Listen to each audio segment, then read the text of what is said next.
Hello there and welcome back to some more Forza Horizon 4. Today we're taking a look at the DLC for week number 8 of this game, aka the DLC cars that were released on the 16th of November 2018. As usual, we got 2 cars, and I'm just going to throw this out right now.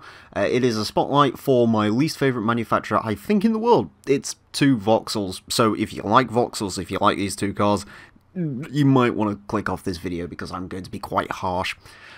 First car that we got is the 2010 Vauxhall Insignia VXR, 322 horsepower, 321 foot-pound torque, 3,880 pounds of weight, B-Class 676 PI, front-engined all-wheel drive, a Forza Motorsport 4 bringover. Admittedly, unlike the Gallardo Performante from a couple of weeks ago, these cars are both full Forza Vista models, which is nice. These do seem to have been built up from scratch for the new game engine, which is nice, so you can look around the cars and look at all the engines and whatever.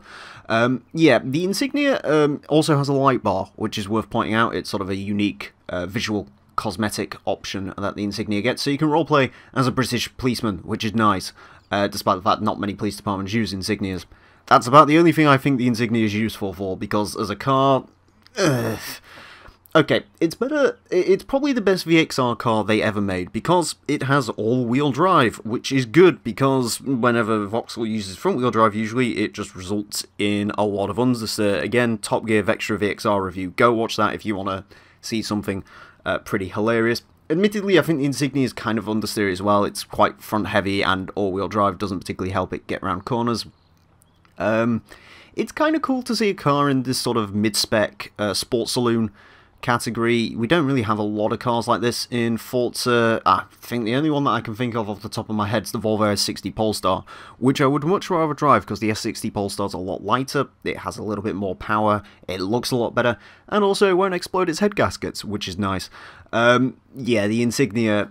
I mean, again, it's my favourite VXR car, probably, aside from the Monaro, but I can't... It doesn't do anything for me. The Insignia never has done. You know, it's not even like the Vectra. I can't even get angry at it like I got angry at the Vectra for being, you know, a completely soulless box. The Insignia is also a soulless box, but like it's not even ugly or anything like that. I just can't be critical of the Insignia because it's just a car. Next up, we have the 2004 Vauxhall VX220, 197 horsepower, 184 foot-pound torque, 2,050 pounds of weight, mid-engined rear-wheel drive, a 717 Pi.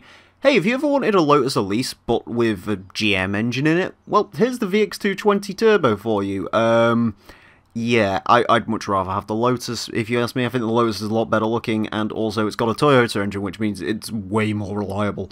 Admittedly, the VX220 does have more power, and reliability isn't really something you have to worry about here in Forza. So, it's a slightly quicker Lotus Elise. I've seen people get excited about the VX220. I really don't like the way it looks. It looks stupid. Yeah, I've seen people get excited about this car it appearing, which seems strange to me again because it's just the Lotus Elise with a slightly worse looking body on it. I mean, I'm sure it's going to be an okay handle. Then again, Lotuses aren't really usually particularly great to drive in Forza anyway, so I don't know if the VX220 is even going to be particularly nice to drive, especially with having more power. I'd stick to the Elise if I was you. It's also in modern sports cars, overcrowded category as it is, and the Insignia is in super saloons, which I also think is a pretty large category. I think that's where the S60 is, so I guess it makes sense for the Insignia. I'm not sure where the Elise stands, but the VX220 modern sports cars, that class is quite crowded. I guess it's probably one of the more lower end cars. Yeah, I'm sorry, I can't be enthusiastic about either of these 2 cars. Again, as far as I can see, the only use is the Insignia. You can roleplay as a British police officer better than people who constantly use the BMW M4, which doesn't work because it's only got 2 doors. And yes, I know that's pedantic, but still. I'm sorry. I've got nothing.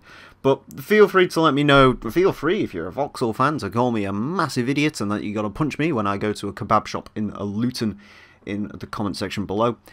We do not know what is coming next week, but I'll be sure to cover that when it does come out, so stay tuned for that. Thank you all very much for watching, and until next time, farewell.